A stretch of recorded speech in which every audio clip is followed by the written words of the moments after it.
വിശദമായ റിപ്പോർട്ടുകളിലേക്ക്. മലപ്പുറം കളക്ടറേറ്റിൽ കോടതിക്ക് സമീപം സ്ഫോടനം. അമോണിയം നൈട്രേറ്റും പ്രഷർ കുക്കറും ഉപയോഗിച്ച് നിർമ്മിച്ച ബോംബാണ് പൊട്ടിയതെന്ന് ജില്ലാ പോലീസ് മേധാവിയുടെ സ്ഥിരീകരണം. പ്രത്യേക അന്വേഷണ സംഘം മലപ്പുറത്തെത്തിയെന്ന് ഡിജിപിയും വ്യക്തമാക്കി. ദ ബേസ് മൂവ്മെന്റ് എന്ന ഭീകര സംഘടനയാണ് സ്ഫോടനത്തിന് പിന്നിലെന്ന് സംശയിക്കുന്നു. ഉച്ചയ്ക്ക് 1:10 മലപ്പുറം കളക്ടറേറ്റിൽ കോടതി പരിസരത്ത് സ്ഫോടനമുണ്ടായത്. ആളപായമില്ല. സമീപത്ത് നിർത്തിയിട്ടിരുന്ന 4 കാറുകൾ ഭാഗികമായി തകർന്നു. പ്രഷർ കുക്കറിൽ അമോണിയം നൈട്രേറ്റും ബാറ്ററിയും ഉപയോഗിച്ച് നിർമ്മിച്ച ബോംബാണ് പൊട്ടിയതെന്ന് ജില്ലാ പോലീസ് മേധാവി സ്ഥിരീകരിച്ചു. പ്രാഥമികം മനസ്സിലാക്കാൻ നമ്മൾ ഈ ഒരു പ്രഷർ കുക്കറുടെ ഒരു ബോംബ് ഒരു ഐഡിയ ആവാം കൂടുതൽ സാധ്യത ഉണ്ടാവും നമ്മൾ പ്രാഥമിക മനസ്സിലാക്കും. അതിനെന്തെങ്കിലും അവശിഷ്ടങ്ങൾ കിട്ടിയിട്ടുണ്ടോ പ്രഷർ കുക്കറിന്റെ? അതെ, എന്തൊക്കെ സബ്സ്റ്റൻസ് ആണ് ഉപയോഗിച്ചിരിക്കുന്നത്? പൊതുവെ നമ്മൾ സ്മെല്ല് കാണുമ്പോൾ ഗൺ പൗഡർ സ്മെൽ കാണുന്നുണ്ട്. അമോണിയം നൈട്രേറ്റ് പറഞ്ഞൊരു കെമിക്കൽ ഉണ്ട്, അത് കാണുന്നുണ്ട്. അത് അന്വേഷിക്കേണ്ടി വരും. ബോക്സിൽ നമ്മൾ അതൊരു ബേസ് മൂവ്മെന്റ് പറഞ്ഞിട്ട് ഒരു സാധനത്തില് പേര് എഴുതിയിട്ടുണ്ട് മേളില്. അത് പൊട്ടിച്ചിട്ട് നമ്മൾ ഫോറൻസിക് അവിടെ ഫിംഗർ പ്രിന്റ് മറ്റേ നോക്കിയിട്ട് മാത്രമേ തുറക്കുള്ളൂ. ഇവിടെ അവിടെ മേളില് ബേസ് മൂവ്മെന്റ് പറഞ്ഞിട്ട് സംഗതി എഴുതിയിട്ടുണ്ട്. നിരോധിത അല്ലുമയുടെ പുതിയ പതിപ്പായ ദി ബേസ് മൂവ്മെന്റിന്റെ പേരിലുള്ള ലഘുലേഖകളും പെൻഡ്രൈവും തൊട്ടടുത്തു നിന്ന് കിട്ടി. ദാദ്രിയിൽ കൊല്ലപ്പെട്ട അഖ്ലാഖിന് പിന്തുണക്കുന്ന വരികൾ ലഘുലേഖയിലുണ്ട്. പ്രത്യേക അന്വേഷണ സംഘം മലപ്പുറത്തെത്തിയെന്ന് ഡിജിപിയും അറിയിച്ചു. ആന്ധ്രയിലെ ചിറ്റൂർ, കർണാടകയിലെ മൈസൂർ, കൊല്ലം കലക്ടറേറ്റുകളിലുണ്ടായ സ്ഫോടനവുമായി സാമ്യമുണ്ടെന്ന് അന്വേഷണ ഉദ്യോഗസ്ഥർ പറഞ്ഞു. KT സ്വാലിഹ്, മലപ്പുറം. ഇന്ത്യ പാക് അതിർത്തിയിൽ വിവിധ മേഖലകളിൽ പാകിസ്ഥാൻ സേന നടത്തിയ വെടിവയ്പിൽ 8 ഗ്രാമീണർ കൊല്ലപ്പെട്ടു. കൊല്ലപ്പെട്ടവരിൽ 4 സ്ത്രീകളും 2 കുട്ടികളുമാണ്. ഇന്ത്യൻ സേന നടത്തിയ പ്രത്യാക്രമണത്തിൽ 3 പാക് സൈനികരെ വധിച്ചു.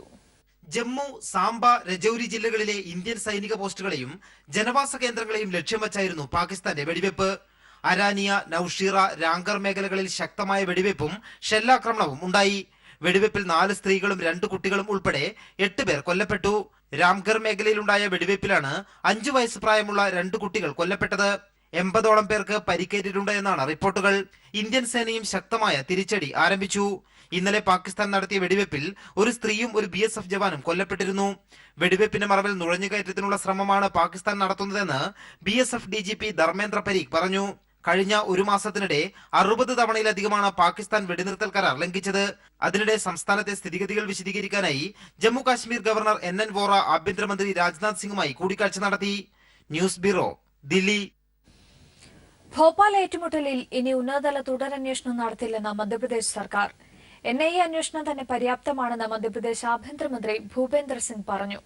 അതേസമയം ഭോപ്പാൽ ഏറ്റുമുട്ടൽ വ്യാജമാണെന്ന് മുൻ സുപ്രീംകോടതി ജസ്റ്റിസ് മാർക്കണ്ഡേയ കട്ജു പ്രതികരിച്ചു. വ്യാജ ഏറ്റുമുട്ടലിന് പിന്നിൽ പ്രവർത്തിച്ചവർക്ക് വധശിക്ഷ നൽകണമെന്നും മുൻ സുപ്രീംകോടതി ജസ്റ്റിസ് അഭിപ്രായപ്പെട്ടു. ഭോപ്പാൽ സംഭവത്തിൽ ജുഡീഷ്യൽ അന്വേഷണം വേണമെന്ന് പ്രകാശ് കാരാട്ടും പ്രതികരിച്ചു.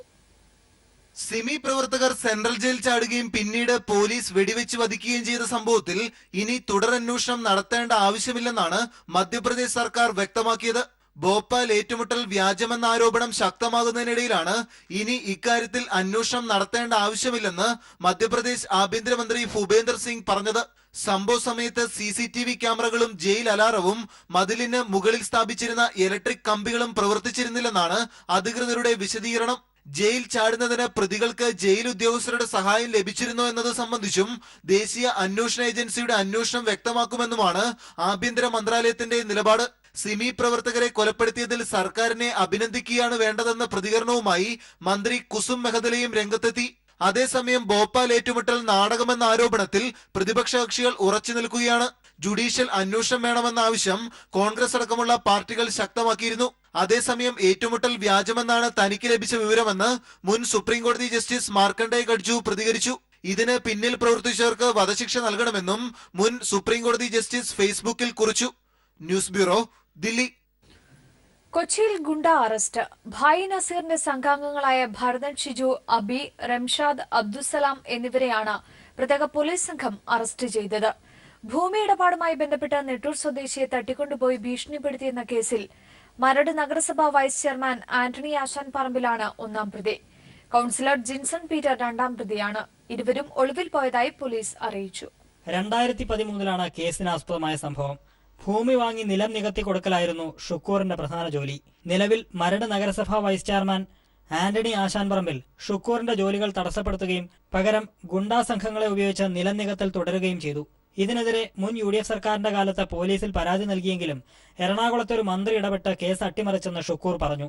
എറണാകുളം ജില്ലാ മന്ത്രിയുടെ സപ്പോർട്ടിലാണ് ഇത് ചീറ്റിപ്പോയി കേസ്. അഞ്ചിട്ടുണ്ട് നല്ല കേസ് എടുക്കുമല്ലോ, അത് പറഞ്ഞ വർഷമുണ്ടല്ലോ, അനങ്ങിയ പോലുമില്ല അന്ന്.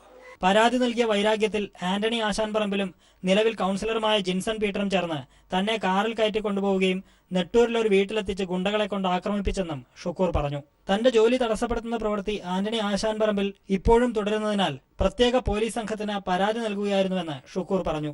അന്വേഷണത്തിന്റെ ഭാഗമായി ഗുണ്ടാ സംഘത്തിൽപ്പെട്ട ഭരതൻ ഷിജു, അബി, റംഷാദ്, അബ്ദുൽ സലാം എന്നിവരെ പോലീസ് അറസ്റ്റ് ചെയ്യുകയായിരുന്നു.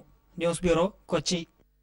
60 ആണ്ട് തികഞ്ഞ കേരളത്തിന്റെ എല്ലാ മേഖലകളിലെയും സമഗ്ര വികസനം മുന്നിൽ കണ്ട് ആസൂത്രണ പദ്ധതികളുമായി മുന്നോട്ടു പോകുമെന്ന് മുഖ്യമന്ത്രി പിണറായി വിജയൻ.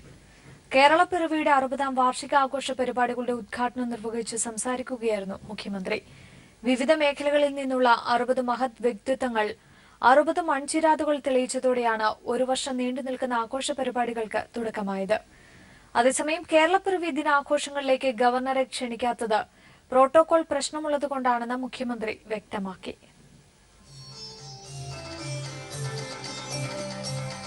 ഐക്യ കേരളത്തിന്റെ 60 ആണ്ട് വജ്രജൂബിലി ആഘോഷങ്ങൾക്ക് പ്രൗഢഗംഭീര തുടക്കം. ഉദ്ഘാടന സമ്മേളനത്തിന് മാറ്റേകാൻ സ്വാഗത സംഗീത നൃത്താവിഷ്കാരം.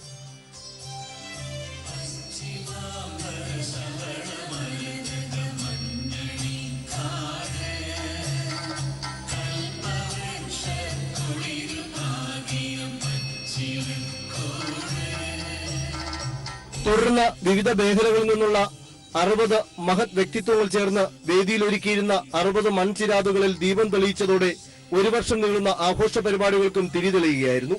കേരളത്തിലെ നവോത്ഥാന മൂല്യങ്ങൾ പുറകോട്ട് വലിക്കാൻ ശ്രമിക്കുന്ന അനുഭവത്തിലൂടെ കടന്നുപോകുന്നുവെന്ന് അധ്യക്ഷ പ്രസംഗത്തിൽ സ്പീക്കർ പി ശ്രീരാമകൃഷ്ണൻ പറഞ്ഞു.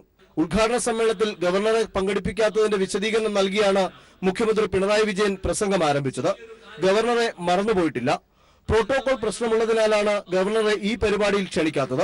ഒരു വർഷം നീളുന്ന പരിപാടികളിൽ പ്രമുഖമായതിൽ ഗവർണറെ ഉൾപ്പെടുത്തുമെന്നും മുഖ്യമന്ത്രി അറിയിച്ചു. എല്ലാ മേഖലയിലെയും വികസന ലക്ഷ്യങ്ങൾ മുന്നിൽ കണ്ട് ആസൂത്രണ പദ്ധതികളുമായി മുന്നോട്ടു പോകുമെന്ന് മുഖ്യമന്ത്രി വ്യക്തമാക്കി.